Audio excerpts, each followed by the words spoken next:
जय श्री कृष्णा दोस्तों। स्वागत है आपका हमारे YouTube channel Anjali SS Singh creator पर। दोस्तों, आज का प्रसंग बहुत ही ज्ञानवर्धक है, इसीलिए कहानी को अंतिम तक सुने। दोस्तों, एक नगर में भूख, प्यास, नींद एवं आशा नाम की 4 बहनें थीं। एक बार चारों बहनों में लड़ाई हो गई। भूख कहती मैं बड़ी हूँ, प्यास कहती मैं बड़ी हूँ, नींद कहती कि मैं बड़ी हूँ और आशा कहती कि मैं बड़ी हूँ। चारों इस विवाद को लेकर राजा के पास पहुंची। एक ने कहा मैं बड़ी हूँ, दूसरी ने कहा कि मैं बड़ी, तीसरी ने कहा कि मैं बड़ी और इसी तरह चौथी ने कहा कि मैं बड़ी हूँ। राजा यह सुनकर सबसे पहले भूख से कहा कि भूख तुम बताओ कि तुम कैसे बड़ी हो। तो भूख ने कहा कि मैं इसलिए बड़ी हूँ क्योंकि मेरे ही कारण घर में चूल्हे जलते हैं, अच्छे अच्छे पकवान बनते हैं और जब थाली सजाकर दी जाती है तब मैं खाती हूँ, इसीलिए मैं सबसे बड़ी हूँ।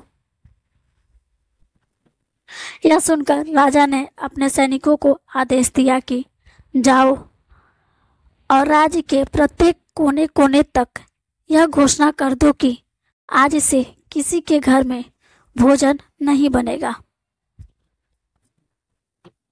फिर देखते हैं कि जब भूख को भूख लगेगी तो वह क्या करेगी। पूरा दिन बीत गया, पूरी रात बीत गई। जब सुबह हुई तो भूख को भूख सताने लगी, तो वह इधर उधर तलाश करने लगे। जब उसे कुछ नहीं मिला तब वह भूख के कारण घर में पड़ी बासी रोटियों को खाने लगी। प्यास यह सब देख रही थी। वह तुरंत राजा के पास गई और बोली, हे राजन, भूख हार गई, वह घर में पड़ी बासी रोटियों को खा रही है। देखिए, मैं सबसे बड़ी हूँ। राजा ने कहा कि तुम बताओ कैसे बड़ी हो। प्यास ने कहा, मैं बड़ी हूँ क्योंकि मेरे ही कारण लोग कुआं खुदवाते हैं, तालाब बनवाते हैं एवं बर्तनों में पानी का संचय भी करते हैं, और जब किसी पात्र में भरकर मुझे पानी देते हैं तभी मैं पीती हूँ, इसलिए मैं बड़ी हूँ। यह सुनकर राजा ने अपने सैनिकों को आदेश दिया कि जाओ, पूरे राज्य में घोषणा कर दो कि कोई भी कुएं न खुदवाए, कोई भी बर्तनों में पानी न भरे, सभी तालाबों और कुओं पर पहरा लगा दो। देखते हैं जब प्यास को प्यास लगेगी तो वह क्या करेगी। पूरा दिन बीत गया, एक रात भी बीत गई। जब दूसरे दिन प्यास को प्यास सताने लगी तब वह इधर उधर भटकने लगी। उसे जब कहीं भी पानी पीने को नहीं मिला तो वह मजबूर होकर गड्ढे का पानी पीने लगी। नींद यह सब देख रही थी। उसने तुरंत राजा के पास जाकर कहा कि राजन, प्यास हार गई, वह गड्ढे का पानी पी रही है, इसीलिए मैं सबसे बड़ी हूँ। राजा ने कहा कि तुम कैसे बड़ी हो। तो नींद ने कहा, मैं इसलिए बड़ी हूँ क्योंकि मेरे ही कारण लोग पलंग बनवाते हैं, बिस्तर लगाते हैं, और जब मुझे बिस्तर लगा कर देते हैं तब मैं सोती हूँ, नहीं तो मैं नहीं सोती। राजा ने अपने सैनिकों को आदेश दिया कि पूरे राज्य में घोषणा कर दो कि कोई भी पलंग न बिछाए, उसमें बिस्तर न डलवाए। नींद को जब नींद आएगी तो देखते हैं वह क्या करेगी।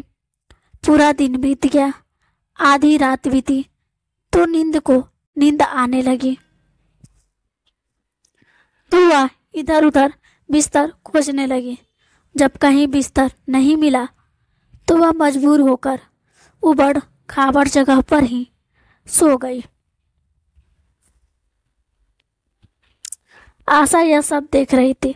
उसने तुरंत राजा के पास जाकर कहा कि राजन, नींद हार गई। वह उबड़ खाबड़ जगह पर बिना बिस्तर के ही सो गई। इसलिए बड़ी तो मैं ही हूँ। राजा ने कहा, तुम कैसे बड़ी हो? आशा ने कहा, मैं इसलिए बड़ी हूँ क्योंकि लोग मेरे ही कारण काम करते हैं, नौकरी धंधा मजदूरी करते हैं, परेशानियाँ उठाते हैं, लेकिन आशा के दीप को बुझने नहीं देते। राजा ने यह सुनकर अपने सैनिकों को आदेश दिया कि पूरे राज्य में घोषणा कर दो कि कोई भी नौकरी न करे, कोई मेहनत मजदूरी न करे, कोई भी काम धंधा न करे, कोई भी आशा के दीप को न जलाए। आशा को जब आशा जागेगी तो देखते हैं कहाँ जाएगी। पूरा दिन बीता, आधी रात बीती। जब आशा को आस जगी तो वह इधर उधर गई, लेकिन चारों तरफ सन्नाटा था। सिर्फ एक कुम्हार टिमटिमाते दीपक की प्रकाश में काम कर रहा था। वह वहां जाकर टिक गई। कुम्हार ने देखा उसके सोने का दीपक, सोने की बाती और सोने का महल बन गया।